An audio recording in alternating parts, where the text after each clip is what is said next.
Coming up next on Let's Make It, we talk about some viewer emails, and then we come back and Bob shows us the frustrating RainbowDuino right after this.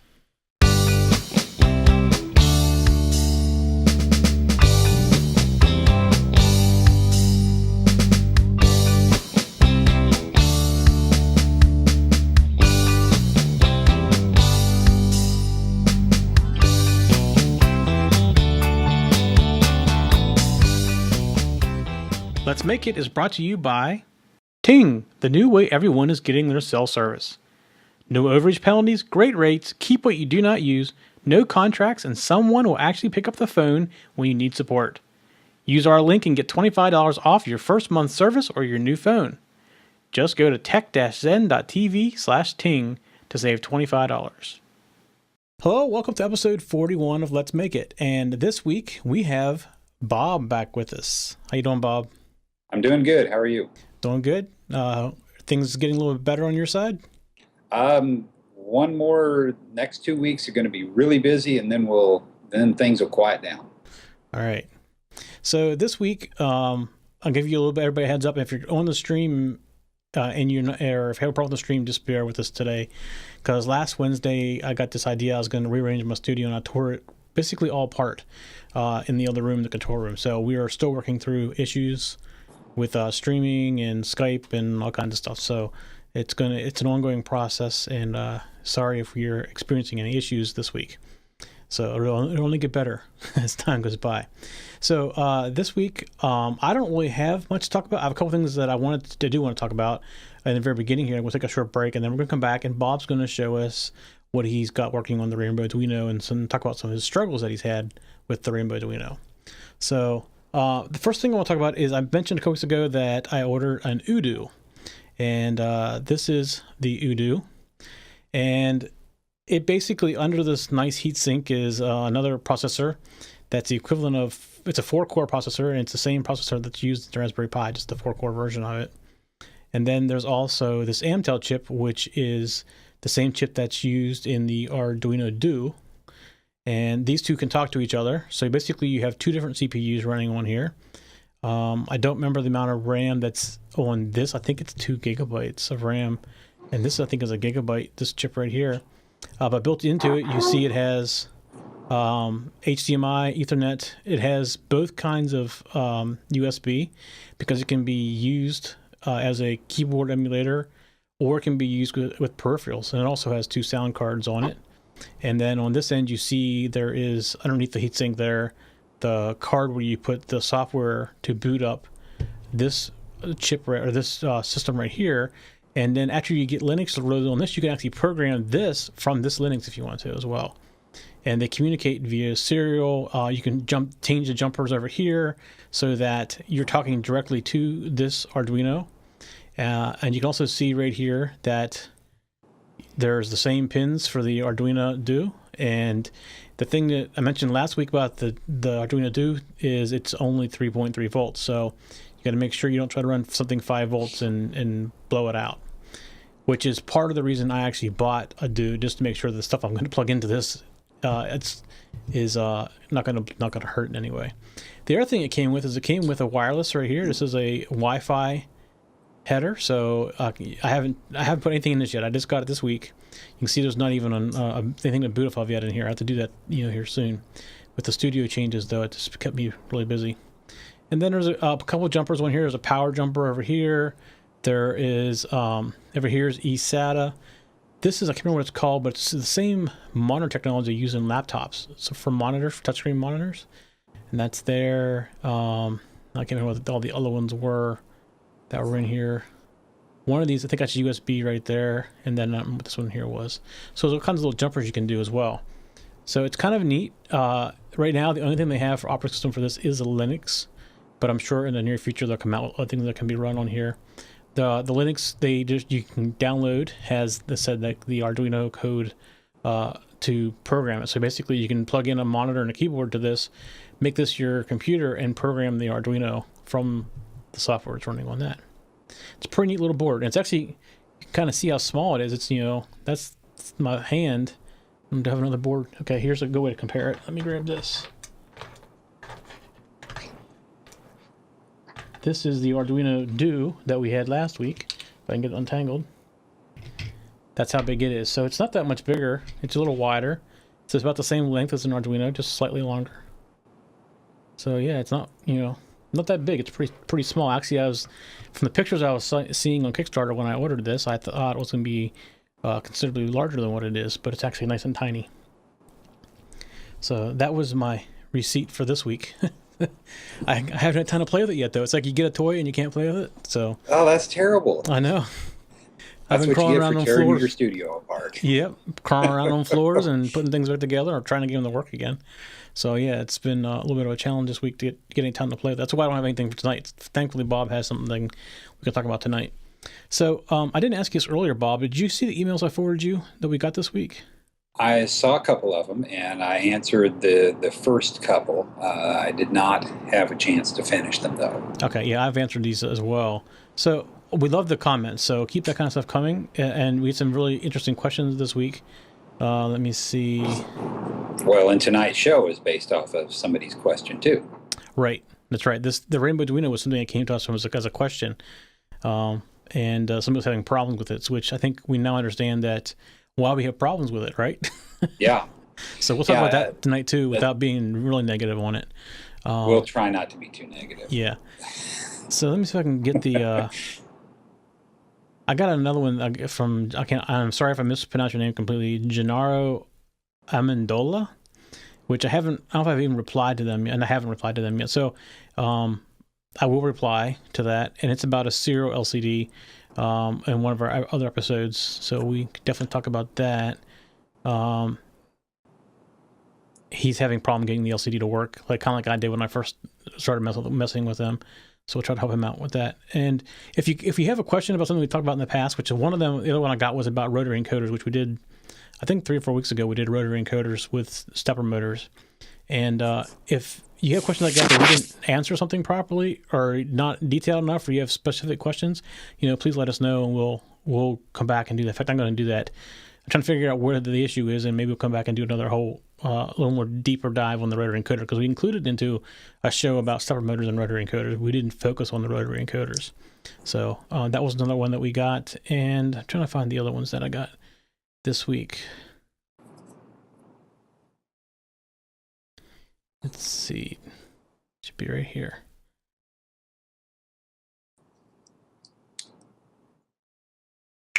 It is Sorry, I've got my email closed down right now, so I can... It's okay. Skypes. Yeah, there's another very interesting one that I was looking at that I've been going back and forth with. I just can't find the email right now. And we also got a couple other comments, thumbs up type emails, which those are great to have too. I love getting that kind of feedback. Any kind of feedback is great. And if you have something particular you want us to talk about, we can definitely do that. I did get an email from somebody named William House who was talking about the switcher that I'm working on, about using it with VidBlaster. And I'm going to look at doing that in the future, another video software that controls video switching software that I want the controller to be able to control. I just haven't had the time to investigate that very far yet. And there's actually a real nice guy, he's called that VidBlaster guy, that hangs around in some of the communities that I'm in, and I think I'm going to get him to help me work with that as well. Yeah, I don't see the other email that I sent to you earlier today. I must have filed it away already.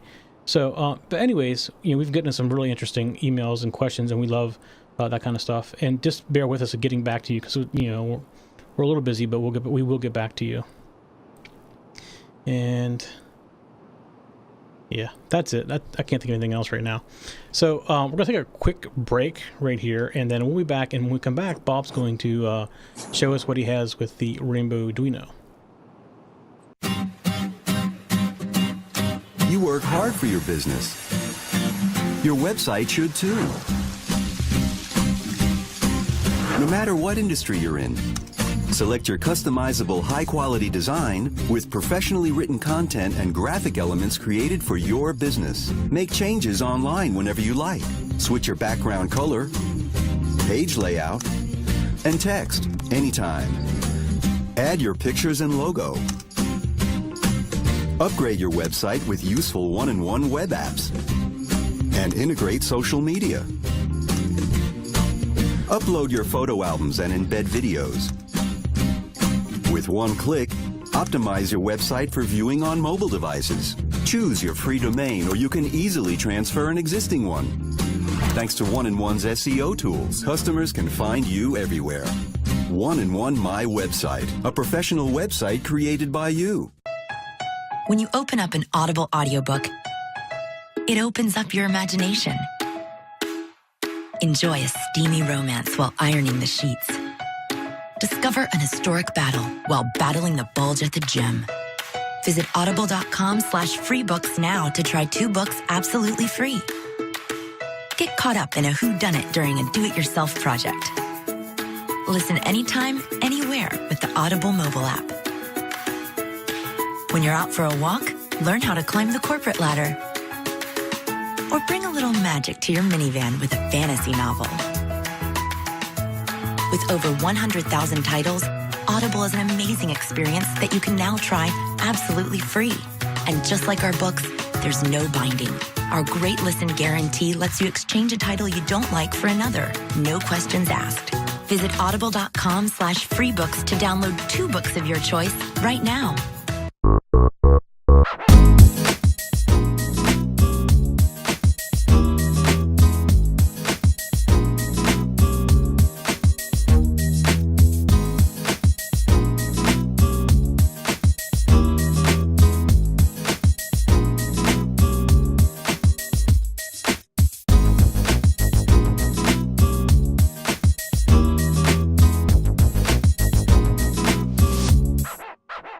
All right, we'd like to thank all of our sponsors for supporting the show. And we're back now. And in this half of the show, Bob is going to show us what he has with his RainbowDuino. All right, and this all started with a question from a viewer, 6 weeks ago maybe? Yeah, probably about that far. That he was having trouble getting it working, and basically we got curious about how it works. So here it is. This is the RainbowDuino with the with an 8x8 matrix on it, and here it is. It's a nice little combination. Whoop! My black background fell down. It's a nice combination. I like it, but as we've talked about, it has frustrated me for a number of weeks. It has, shall we say how we got it working or what didn't work first? Whichever one you are most frustrated over. Well, I guess we can talk about where it didn't work. I never got it working on my Mac. I followed all the instructions I could. I've installed everything, and my Mac would never see it. So even though Skype is actually running off of my Mac right now, this thing is actually connected to my Fedora 19 box. And if you're interested, it's Fedora 19, the electronic spin, because that's where I do all of my work outside of this show, all my design work. So, and it worked fine there. But the first, and I guess what didn't work is I have never gotten the I2C working either. I have never managed to get it to communicate. And one of the things I even did was I found on the Arduino playground a sketch that its whole purpose in life is to scan the available buses, looking for what's out on the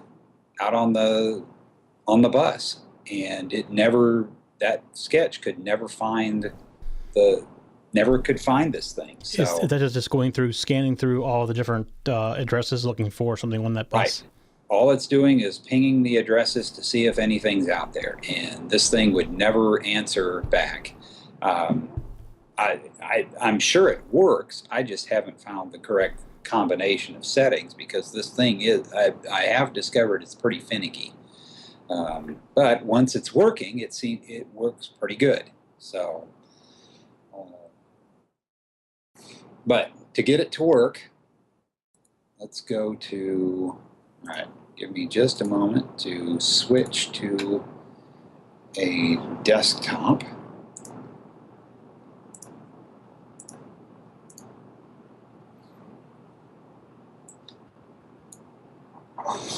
All right, so now I did make, oh, this is the Mac, you won't see this. To get this to work, somebody needs to do, and I'll put this in the show notes so somebody can read about this in the future. There are several things that you've got to do. First, when you select the board, in your list of boards, one of them is the Duo, and I can't pronounce the rest of it.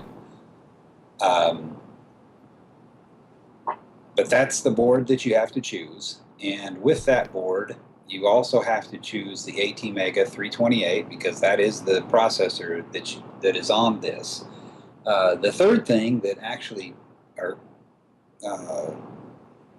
third thing on the Arduino side is you must use the AVR ISP Mark II programmer on this. I discovered before that for most of my projects, I've always used the AVR ISP, but you have to use the Mark II to get a program to upload to this thing. And then the last little piece is that there is a switch on the board underneath the matrix that you can't see right now, and it is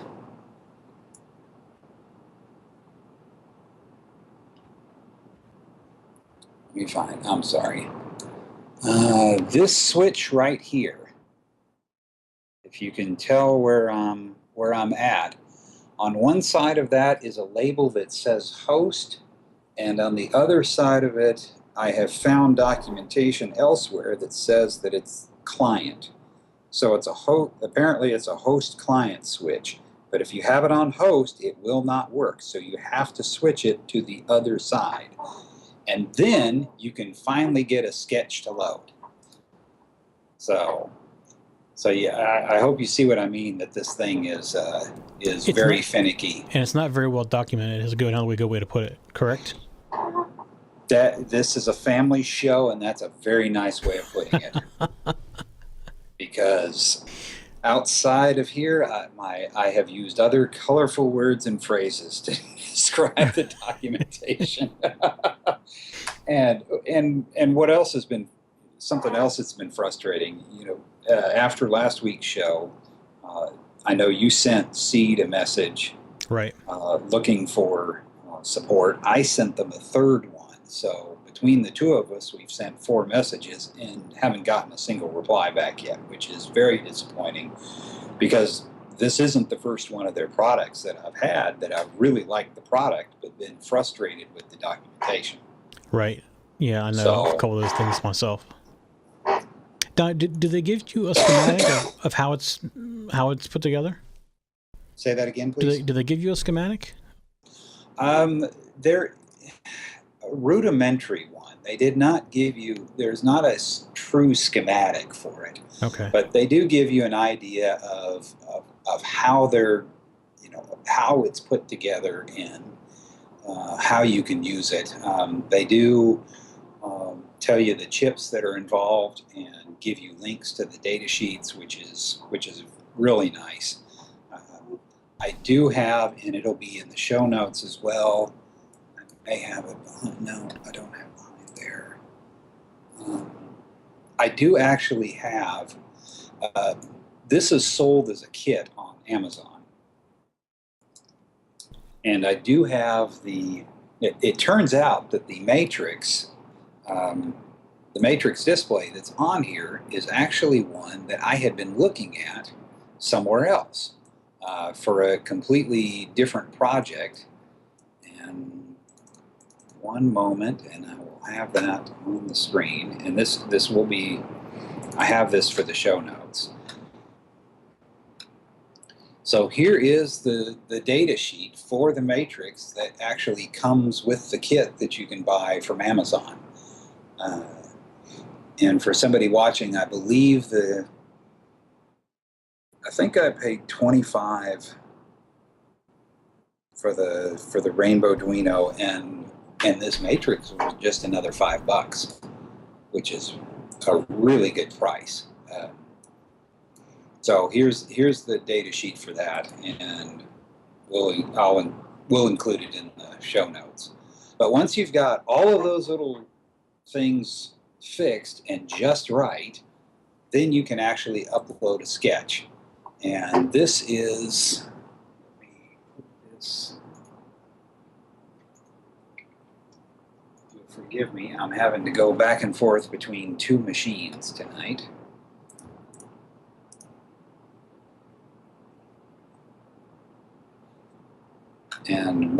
And several cameras too.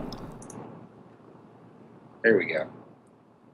Okay, so this is shapes, and this is the sketch that we'll go back to, and it's basically a modified version of an example that comes in the RainbowDuino library. So let me switch back to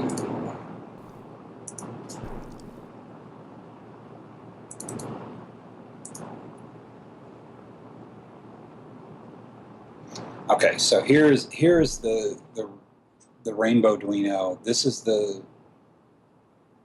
is a modified version of what they sent, and I guess we can walk through this. This first one. We've talked about it in other episodes. One of my kids is a police officer. Right. So I always find myself doing flashing red and blue lights. So I just can't help myself. Sure, isn't your inner desire that you want to grow up and be a police officer? I wouldn't make a good police officer. Yeah, I'd probably tase somebody just because they deserved it, not because they were under arrest or something. But I've done something similar to this in other demos. Is have very fast blinking lights. So this first little piece is just switching between flashing red 2 times very quickly. And of course, this right here is the code for, it is red, green, blue, just as RGB LEDs. The software is organized the same way, so it's easy to see what you're looking at. So it's just flashing red and blue, and then it does some drawing vertical, drawing horizontal lines. There's nothing terribly,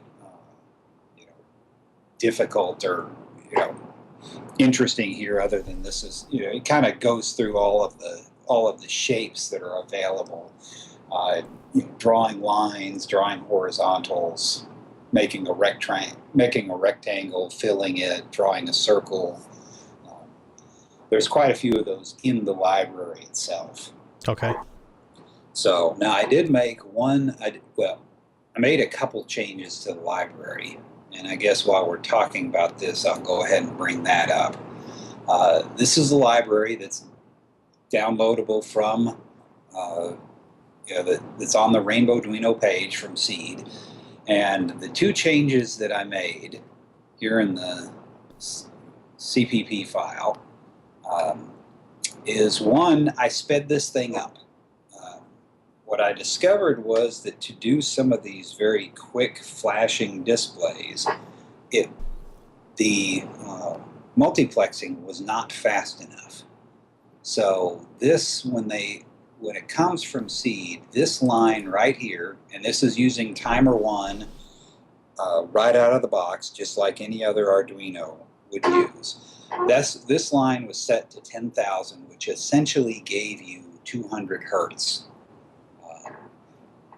Of cycling on the display, which for a lot of things is just fine. And then I added in all of this so someone can calculate, you know, can see what speed it's actually running at. But the only way to get this up to the 400 hertz that I'm running this at is to change one other place, which really surprised me that they would write the code this way. And it's this section right here, this blank display, which is one of the most fundamental functions in their library. For whatever reason, they were coming through here in two for loops and manually setting each XY position for all three colors to 0, one at a time. So not very efficient. Very inefficient. Well, all this is a 3-dimensional array. So I just use memset, you know, the old C function and thankfully it worked for an Arduino. And that gave me enough of an improvement in efficiency that I could get to 400 hertz, because before I couldn't. In my example up here, you know, I put in the number for 333, but if I hit 350, sometimes it would work, sometimes it wouldn't. It was not very stable at that point. All its stability was gone. So once I got to, got that one, just took out that for loop and put in the memset, then I could hit 400. And I've actually cranked it up to nearly 500 before I hit stability problems again. So those were the two changes that I made in the library. And then I've got a couple other, let's go to, all right, this is a matrix that just demonstrates the matrix display on it. I did not find anything about a license on this gentleman's blog page, but I thought this was a really cool display. So hopefully if word ever gets back to him that we've used it, he doesn't get mad at me, because I've got his link right there. And it's just a cool display. Do you know what his name was? I was going to try to give him credit, but we'll make sure that link's in there so that he gets credit for it. Yeah, his credit, it's in there, and I believe, no, that's not the right one. Yeah, we need to make sure that it's in there. I'll get it for the show notes for sure. Because you're right, he needs to get credit for it, because it is a pretty cool display. And let me switch back to, basically this program right here, it's just cycling through the various hues that you can have on it, on the display. And as we were talking before the show, the camera really doesn't do justice. Doesn't do justice. I mean, it's a really nice display. That's one of the problems with LEDs and cameras. I mean, we see that even when I do things here, with the nicer video camera, it's too much light from one location for the camera to be able to understand and deal with it. Right, and I've got a lamp right next to the camera, just trying to help that out, and I've got every light in my office on right now, and I still can't get it, but it really is a nice display. And in the show notes, there will actually be two of his programs in there. One of them is this whole field, all 64 LEDs, changing colors. The other one was a grail outline that again, I just thought it was cool. Yeah. That's why you play with lights. That's right. To make fun things. Little boys grow up liking blicky lights. That's right. Nothing wrong with making, blinky lights. That's right. And then the last sketch that I've got for tonight is one that, again, it's a modified version, and it's loading now, of a draw character example that they give. And of course, I'm not being very creative with what I scroll across the screen. But they didn't have a scrolling function. They just had a, oh, and I've got an old version here. I'm not gonna, oh, that's right.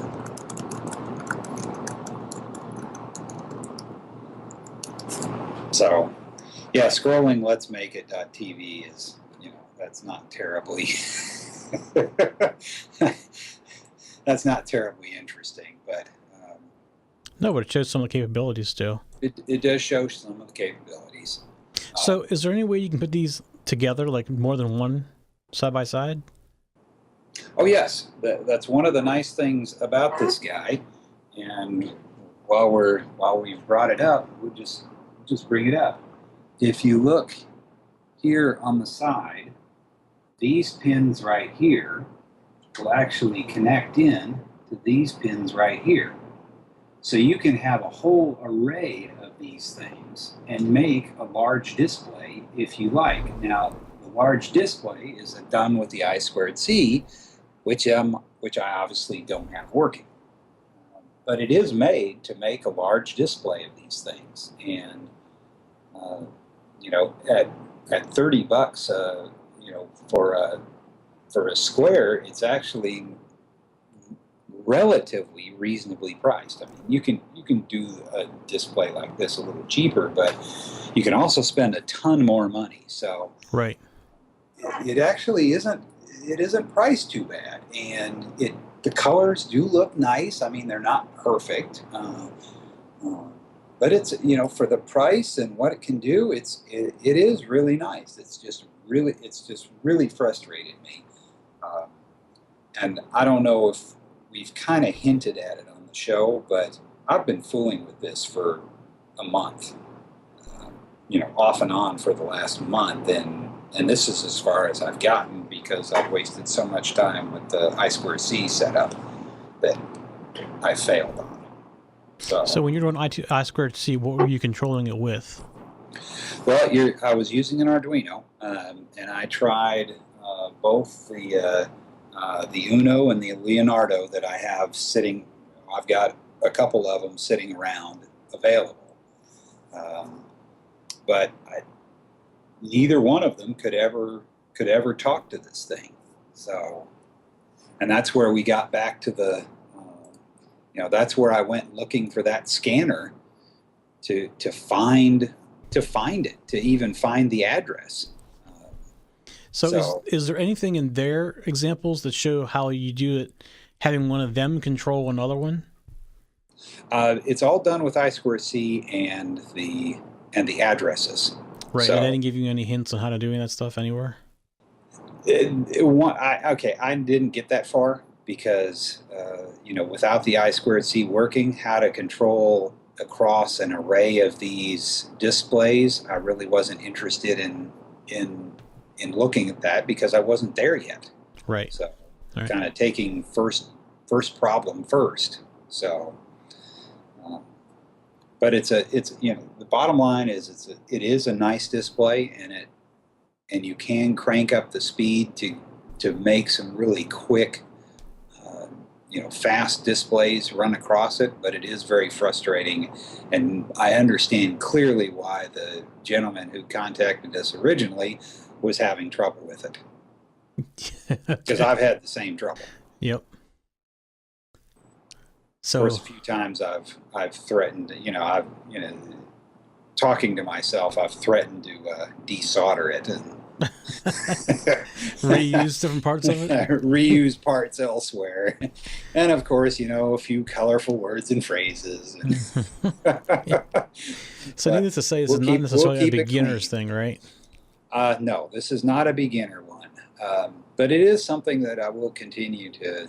Maybe Seed will finally contact one of us and we can get some of these problems worked out, and we'll be able to show folks exactly how to get it to work. And that was something else that surprised me to not, over the last few weeks as well. I mean, I've Googled everywhere, and there has not been a clear description of how to set this thing up. So yeah, so when somebody comes back later and wants to look at the show notes for this, that's going to be very step by step, very clear how to get this thing to work. Right, and if we figure out the I2C, we'll come back and do another show. Absolutely. On that side of it too. Yeah, and I guess if anybody knows about the hidden documentation or has figured it out, let us know that as well. Yeah. Yeah, that's a little frustrating. So earlier I mentioned about rotary encoders, and that was Andy Fink. I couldn't find his email, but I found it. And actually, I think Andy may actually be in the chat room with us. Oh, he's asking the question, is it called I2C or I2C? Yes. It goes by both. Yeah. I think I2C is probably the more correct. Right. I think actually when we had the guy from NXP on, he was calling it I2C. So, but I2C really, it would be set I2C, and with the little 2 up a little bit higher. So, but I know when John Hall was on, he was calling it I2C.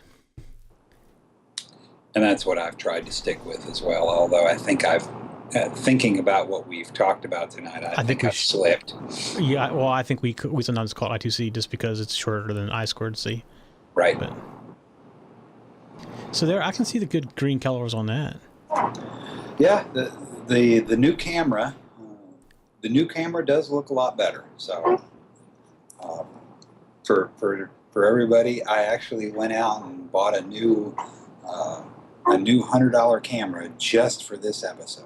So, well, it'll come in good use for more than just this episode. Oh yeah, but I needed a good excuse to go buy a new toy, is what it is. So that's the line that I'll give my wife later. Yeah. She won't believe me. She's not listening, right?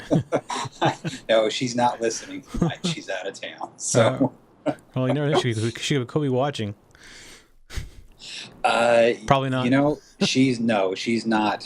She hears the show from the sidelines enough that she's not interested. She's not going to win. Yeah. She's not listening. Yeah, that's my wife too. It's just the way it goes. But a lot of times she will watch these episodes just to hear what kind of trash I was talking. So, but no, but that's the RainbowDuino. So, Seed, if you're watching, call us. Yeah. Yep. We do buy stuff from you all the time. So. Yeah. Not just boards. I mean, not just kits. Sometimes we have boards made there. I've had quite a few boards made from them. Yes. So, definitely a frequent customer. I've had boards made there. Yes, we definitely are customers that spend money. Yeah. So while I have Andy's attention in the chat room, I got his email about 8:30 or so tonight, 8:34, and if you could send us the code you're doing, we can take a look at it for you. Also need to know how many LED segments do you want in your display. Bob's the LED person, but I can help you out with that too. But I'll make sure Bob's seen your email. I forwarded it to him as well, so he has a copy of it as well. The rotary encoder part's pretty easy. I just need to know more about what you're trying to do as far as number of LEDs for countdowns, things like that. Basically, I think you're trying to. My understanding was you take a stovetop timer where you say how many minutes you want to count down to control a relay, which actually is not that difficult. The hardest part probably would actually be the LEDs, depending on how many segments you want to do. And I guess I haven't seen the email, but I haven't forwarded it to you earlier today. Okay, and my email, I've had it turned off for a while, so. Yeah, I'll forward you one I just got here too in a little bit. Okay. But you would definitely help him out, and maybe make another episode talking about timers and stuff too. That'd be another interesting subject. I do have the chip that John Hall sent me for the time chip. I did get it working, okay. So I have another episode I want to do as well. It's sitting on my desk, waiting to do an episode on it because it was pretty neat. Excellent. not really sure that would work. It doesn't really fit into the countdown timer as much as, but it's a neat timekeeping chip. Well, I've got another idea for this thing if I can get the I2C working. But that'll be an interesting episode. Yeah. Yep. Well, maybe we'll get lucky and somebody watches this and says, "Hey, I've done it before. I figured it out." Yeah, hope so. All right. So is that all you have for tonight? That's what I got for tonight. There will be lots of links in the show notes and lots of code in the show notes. So this will be, all the documentation will be there for everything we've talked about tonight. All right, great. I did want to make one other note. I found out that the person who's been doing the web pages hasn't been putting up the code. That's a couple episodes. So I found that out and just reminded her to do it. So if you're looking for source code for the last couple episodes, it'll be up there soon. She's just forgot to put it up. So just a side note. Okay. Well. All right. Well, a couple of housekeeping things. The show it's recorded live and airs, I guess, every Monday night at 9 p.m. Eastern. And we'd love to have you come in and get in the chat room, like Andy's in the chat room tonight, and we can interact with you. You can ask questions, things like that. This was episode 41 of Let's Make It, and it's recorded, what's today? The 21st of October, 2013. And we'd love to have you come and chat with us on a Monday night. So that's all we have for tonight. And next week, hopefully we get all of our studio issues kind of worked out so that we're back up and solid again. I got another week to get that stuff worked out. That's all right. All right. We'll see everybody next week. All right. Good night. Night.